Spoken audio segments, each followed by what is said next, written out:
নমস্কার, আমার নাম আলোক মাহাতো। আমি এসেছি ভিয়েনা সিডসের পক্ষ থেকে। তো আপনার পরিচয়টা দিন। আমার নাম ইলিয়াস রহমান। আচ্ছা, বাড়ি বাড়ি বারাগড়ি।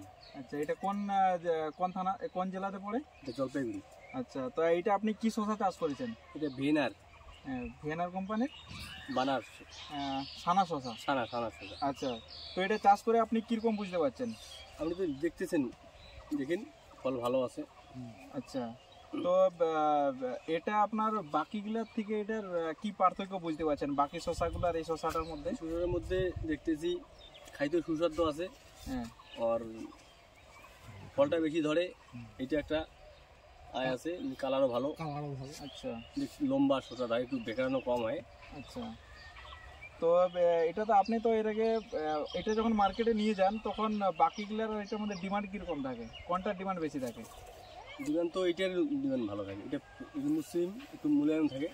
আচ্ছা, তো এটা ডিমান্ড থাকে, এটা কি কারণে ডিমান্ড থাকে? আপনি তো মার্কেটে নিয়ে কি কারণে, এটা কোন জিনিসটা দেখে যারা পাইকার থাকে তারা কোন জিনিসটা দেখে এটা নেই? ওরা দেখে উপরে যে শালটা মূল্যায়ন একটু কাটা কম থাকে, ওই জন্য একটু চাহিদা করে পাইকার। আচ্ছা, তো এটা আগামী দিনে যদি চাষি চাষ করে তো এটা চাষ করলে লাভবান হতে পারবে? হ্যাঁ, অবশ্যই পারবে। আচ্ছা, তো আগামী দিনে এটা আপনি চাষ করবেন? এটা চাষ করবে। আচ্ছা।